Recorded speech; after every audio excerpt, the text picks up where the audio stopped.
여러분 안녕하세요. 롱장입니다. 용산을 또 개발한다고 합니다. 옛날부터 있었죠. 2000년도 초반부터 얘기가 나왔고 2006년, 7년 이제 본격화되다가 2008년도 금융위기 때부터 약간 잡음이 나오다가 결국 버티다 지지부진하다가 2013년도에 이제 한번 이게 나락으로 갔었죠. 많은 분들이 힘들어 했었고요. 그 당시에 또 용산이란 지역이 굉장히 투자로 열기를 띠다가 실망했던 분들, 힘들었던 분들이 많아요. 왜 그러냐면 국제금융위기 때 본인 사업까지 힘든데 마침 투자까지 하셨던 분들은 못 버텼고 의외로 가보면은 버틴 분들은 많아요. 왜냐면 이제 돈이 있어서 들어오신 분들은 버텼거든요. 여기에요. 좀 넓게 볼까요? 여기 지도를 보시면은 여러분이 이촌동 많이 가시죠? 이촌동. 서빙고.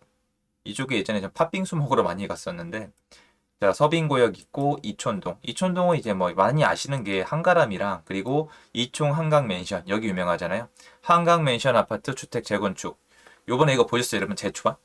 어, 재건축 초과이익 환수 있잖아요. 이게 거의 7억대가 지금 측정이 돼가지고 약간 말이 나오고 있는데 그렇게 많은 초과이익분을 과연 내면서 동의율이 나올지는 봐야 될 것 같고요. 유명한 첼리투스가 있습니다. 많은 분들은 모르시겠지만 사실 옆에 왕국맨션이 첼리투스와 함께 비슷한 단지로 탈바꿈 할 기회가 있었습니다. 오세훈 시장 때 이 층고 제한을 풀어줘서 첼리투스는 이 강북 쪽에서 거의 제일 높은 아파트고 굉장히 좋아요. 여러 분들이 제가 여기서 잠깐 말씀을 드리면 오해를 하시거나 뭐라고 하실 분이 있는 거 알아요. 근데 약간만 팁을 드릴게요. 서울숲 트리마제가 있어요. 예, 트리마제는 제가 영상에서 한번 다뤘었는데요. 여러 가지 사연이 있고 아픔도 있었고 기쁨도 있었고 한국에선 굉장히 상징적인 부자들이 많이 사는 아파트란 말이에요. 그래서 만족도가 높아요. 근데 약간 비교를 해드리자면 트리마제 좋은 아파트예요. 제가 여기가 안 좋다고 얘기하기에는 턱없다고 생각을 합니다만 트리마제에 실거주하시는 분들 입장에서는 체리투스에 거주하시는 분들이랑 의견이 살짝 다른 게 몇 가지가 있으니까 팁으로만 알고 계시고 제가 여기를 폄하할 마음은 전혀 없음을 사전에 밝힙니다. 트리마제에 거주하시는 분이 제 지인분이 불평이 몇 가지가 있는데 뭐냐면 첫 번째로 주변에 뭐가 없다. 왜냐면 이 정도 아파트에 사시는 분들은 나왔을 때 편의시설이 굉장히 많은 걸 원하는데 물론 여기가 일단 정비를 하겠지만 시간이 꽤 오래 걸리고 있거든요. 그러니까 뭐가 없는 거예요. 내가 원하는 것들이 당장 딱 나오면 있어야 되는데 없는 거예요. 그래서 편의시설이 약간 부족하다. 그리고 두 번째로 아파트 가격에 비해서 본인은 학군이 만족스럽지가 않다. 학군을 여기까지 넘겨서 보내고 계세요. 그래서 그게 좀 불편하다고 하시고, 요 얘기는 제가 하면 어떻게 반응하실지 모르겠는데, 정말 그냥 제가 들은 얘기니까 오해 없이 좀 들어주세요. 첼리투스에서 안 나오는 불만이거든요. 뭐냐면은 이 트리마제가 10평대가 들어가 있어요. 10평대가. 소형 평수가 들어가 있는데, 이게 여러분 좀 들으시면은 얄미울 수도 있지만 한 번만 좀 재미삼아, 공부 삼아 들어주세요. 부자인 분들은 이 안에 엘리베이터 타고 다니고 여기 주민들이랑 서로 이렇게 마주치면서조차도 원하는 게 있어요. 유유상종이라 그러잖아요. 그런 걸 좀 원하세요. 그러니까 제가 여기서 공개적으로 얘기하기도 좀 죄송하긴 한데 저 그걸 원하세요. 여러분도 이웃에 막 여러분 마음에 안 드는 정말 내 주변에 있으면 엘리베이터 안에서의 매너 하나 때문에라도 얘를 엘리베이터를 막 잡아주는 데도 있고 안 잡아주는 데도 있고 진짜 차이가 있거든요. 서로 이렇게 인사하는 데도 있고 정말 노려보는 데가 있고 막 엘리베이터에 강아지 오줌 똥오줌 있는 데도 있고 전혀 안 그런 데도 있고 이럴 수가 있잖아요. 근데 여기가 그렇다는 뜻이 아니라 어쨌건 그분의 불만은 10평대 아파트가 끼어 있다는 게 굉장히 좀 불만이시더라고요. 어쨌건 안 좋다고 말씀하셨어요. 저한테 안 좋다. 좀 여러 가지 얘기를 하셨는데 더 구체적으로는 얘기 안 할게요. 근데 첼리투스는 그 얘기가 없어요. 첼리투스는 첼리투스가 더 좋다는 뜻이 아니에요, 여러분. 저 방송 그렇게 안 하는 거 아시죠? 첼리투스는 평수가 여러분 딱 단일 평수예요. 여기 추가 분담금 5억씩 내고 재건축한 거거든요. 1대1 재건축. 대형 평수밖에 없고 이촌동 아시죠? 물론 여기도 완벽하진 않겠지만 인근에 상권이 훨씬 더 잘 갖춰져 있어요. 상권이 얼마나 잘 갖춰져 있냐면 여기 있는 아파트들이 재건축이나 리모델링을 갈 때 상가들이 문제예요. 상가들은 나가기 싫거든요. 상권이 괜찮으니까. 또 뒤에 좀 이런 것도 있고 물론 저쪽에는 이제 경마장이 나가고 서울숲이 있고 힙하고 부촌이죠. 고급형 주거시설이 들어오고 있고 넘어가면 바로 압구정동이에요. 위치도 너무 좋고 신흥 부촌을 올라서고 있고 땅값이 제일 많이 올라간 정말 별빛처럼 빛나는 동네가 맞고 앞으로 호재도 크게 있습니다. 근데 용산도 호재가 있고 좀 비슷하죠. 공원도 있고 입지도 괜찮고 부자들이 좋아하고. 근데 요런 것들 하나하나를 좀 비교하는 습관을 가지시는 게 좋은데 이번에 일단 용산을 또 개발한다고 합니다. 오늘 영상을 왜 켰냐면 옛날에 제가 2번이나 찍었던 영상의 반복이에요. 용산이 개발된다고 하니까 또 이런 얘기가 나와요. 아, 또 돈 있는 애들만 잔치를 하는구나. 돈 있는 사람들을 위해서 부촌을 또 꾸며주는구나. 나 같은 사람들은 또 세금만 내다가 아무 혜택도 없겠구나. 이런 얘기를 하시는데 그러지 말자고 제가 말씀을 드렸죠.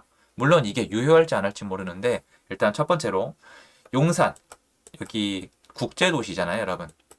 용산에 해외에 있는 아웃사이드부터 이제 머니를 가져오겠다는 거잖아요. 부촌을 만들겠다는 건데 이건 지금 처음 있는 계획이 아니에요.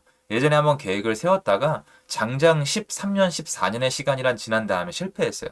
많은 분들이 실망을 했었기 때문에 첫 번째로 이게 될지 안 될지 모르고 앞으로 제가 봤을 때는 15년 이상 오래 봐야 되는 장기간 프로젝트지만 프로젝트가 워낙 크기 때문에 영향을 미칠 수도 있지만 지금 부동산 시장에 쉽게 진입이 어려운 상황에서 굉장히 애매한 포지션에 놓여 있는 호재라고 할 수가 있습니다. 분명한 호재는 맞지만 실현 가능성을 따지기에는 옛날에 한번 아픔이 있었고 지금 부동산 분위기가 누군가 진입하기가 어렵기 때문에 애매한 호재라고 파악할 수가 있겠죠. 어지간한 거면 그냥 패스인데 워낙 커서 그래요. 왜냐면 돈덩어리가 들어오잖아요. 업무지구, 일자리가 들어오잖아요. 그러니까 의미가 있다는 건데 그럼 여기에 일자리가 들어오는 거잖아요. 그러면 한번 살펴봐요, 여러분.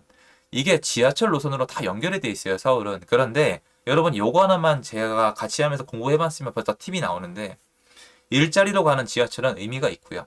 일자리로 가지 않는 지하철은 의미가 없어요. 단편적인 얘기로 6호선이랑 9호선은 가치가 달라요. 이렇게 말씀드릴 수밖에 없어요. 1호선이랑 7호선은 가치가 달라요. 4호선이랑 3호선은 가치가 달라요. 2호선은 좋아요. 이런 식이에요. 2호선은 도너츠니까 다 일자리로 간단 말이에요. 6호선 여러분, 우리 집 앞에 6호선 지나가는데 하는 분들 많은데 의외로 별로 가격이 안 오르지 않으셨어요? 이런 거예요. 일자리가 있냐 없냐가 중요한 거기 때문에 일자리로 이 노선이 가냐 안 가냐 그리고 얼마나 가깝냐가 중요합니다. 일산에 계신 분들이 가장 힘든 점이 뭐예요? 3호선을 타고 출근은 가능한데 한번 해보세요, 여러분. 진짜 멀어요. 은평 뉴타운부터 타고 와도 먼데 일산은 더 멀잖아요. 그러니까 GTX가 진짜 의미가 있다는 겁니다. 만약에 만들어지면요.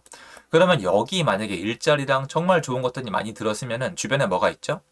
4호선. 4호선은 원래부터 가치가 높기 때문에 4호선 인근에 있는 아파트는 가치가 이미 가격이 좀 높아요. 그럼 패스하고 뭐가 있죠? 1호선이랑 1호선도 어지간하게 좀 높거든요. 그래서 오늘 시간에는 일단은 6호선이랑 여러분 가치 없기로 유명했던 경의중앙선이 있어요. 근데 6호선도 서울이 거의 관통되기 때문에 거의 그렇다 쳐도 오늘 단편적인 예로 경의중앙선만 따라가도 여러분 쭉 이어져요. 어디까지 가죠? 제가 예전에 영상에서 말씀드렸던 데가 어디냐면은 요새는 좀 상암동 많이 말씀을 드렸는데 이유는 여기가 입주하는 동안 흔들릴 수 있거든요. 제가 향동 입주하는 동안에 상암동 가자고 말씀을 드렸었잖아요. 실제로 많이 흔들렸었어요. 그리고 덕원지구가 이 입주를 하거든요. 좀 흔들릴 겁니다. 쭉 가면은 경의중앙선 따라가면 어디가 나와요? 좀 멀긴 하지만 여기가 나오죠. 참고로 지역 띄우기 절대 할 마음 없습니다. 근데 여기 가시면 여러분 여기 행신동이나 능곡동 요새 가격이 빠졌는지 여기 화정역 인근에 가격이 빠졌는지 자세히 한번 봐보세요.